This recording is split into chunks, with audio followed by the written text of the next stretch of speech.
Topic है कि मियाँ बीवी किन किन तरीकों से हम बिस्तरी कर सकते हैं और किन तरीकों को नापसंद किया गया है। मियाँ बीवी खड़े होकर, लेटकर, बैठकर, औरत को अपने ऊपर लिटाकर, बिठाकर या औरत के ऊपर लेटकर या घोड़े बनाकर, क्या इन तमाम तरीकों से शरीयत मुताहरा के अंदर हम बिस्तरी करना जायज़ है या नाजायज़ है। अल्लाह रब्बुल इज़्ज़त ने मर्द और औरत को मुकम्मल तौर पर इख्तियार दिया है कि वो दोनों एक दूसरे के जिस्म से मुकम्मल तौर पर फ़ायदा हासिल कर सकते हैं।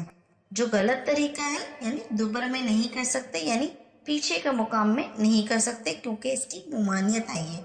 मुमानियत क्या आई है कि अल्लाह रब्बुल इज़्ज़त ने कौम लूत पर इसीलिए अज़ाब भेजा था क्योंकि वो दुबर में दखूल करते थे, यानी पीछे के मकाम से हम बिस्तरी किया करते थे, औरतों के साथ और लड़कों के साथ किया करते थे। बहरहाल शरीयत में दुबर वाले हिस्से से हम बिस्तरी करना जायज़ नहीं, इसकी मुमानियत है। अगर मर्द अपनी बीवी को यानी घोड़ी बना लेता है, जैसा कि होता है, और वो इस तरीके से पीछे से आगे की तरफ करता है तो जायज़ है। यानी कि आप आसान से अल्फाज में ये बात समझ लीजिए कि महल अगला हिस्सा है, दरवाजा अगला है, रास्ता कोई भी हो, महल आपका वही है, यानी अगली पेशाब वाली जगह जहाँ से बच्चा पैदा होता है, महल वही है। अब आप चाहे उसको लिटा लिटा कर करें या सीधा लिटा कर करें, इसमें कोई कबाहत नहीं, यानी आपको मकाम अपना नहीं तब्दील करना। अगर आप औरत को उल्टा यानी घोड़े की तरह बना लेते हैं तो महल वही है। इसमें आप पीछे से आगे तो कर सकते हैं, मगर पीछे वाले हिस्से यानी दुबर वाले हिस्से में नहीं कर सकते। यानी शरीयत मुताहरा की बात तो आपको समझ में आ गई कि आप पीछे से आगे की तरफ तो कर सकते हैं, इसमें कोई मुमानियत नहीं, यानी पीछे करने दुबर वाले हिस्से करने की मुमानियत है।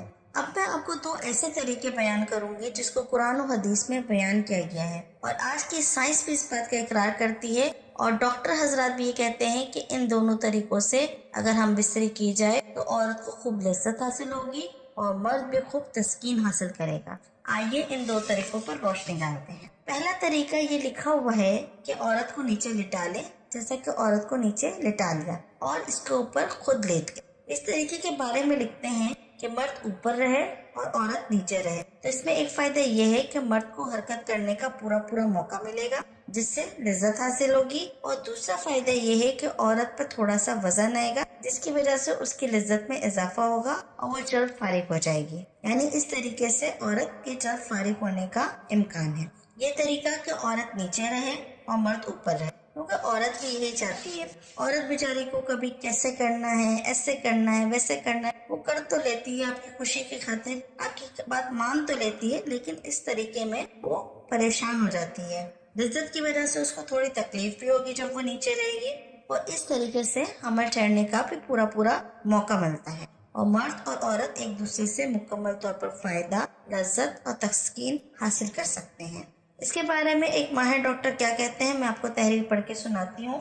डॉक्टर क्या कहते हैं इस बारे में कि जमा में औरत पेट के बल सिर्फ लेटे और नीचे रहे और अपनी टांगों को फैलाए, और मर्द उसके ऊपर इस तरह लेटे कि उज़्व खास एक दूसरे का मुकाबिल हो जाए, यानी औरत नीचे हो और मर्द ऊपर हो। इस तरीके से दोनों की शर्मगाहें मिल जाए और मर्द जमा करके कुदरत की मंशा के मुताबिक हरकत करने लगे। यानी जैसे कि मर्द हरकत करते हैं, आपको पता है नॉर्मली जमा के दौरान जो मर्द हरकत करते हैं, इसके जरिए से क्या होगा कि मनी सीधी बच्चादानी के अंदर औरत की बच्चादानी में दाखिल होगी, तो हमल ठहरने का जो इम्कान है वो ज्यादा से ज्यादा होगा।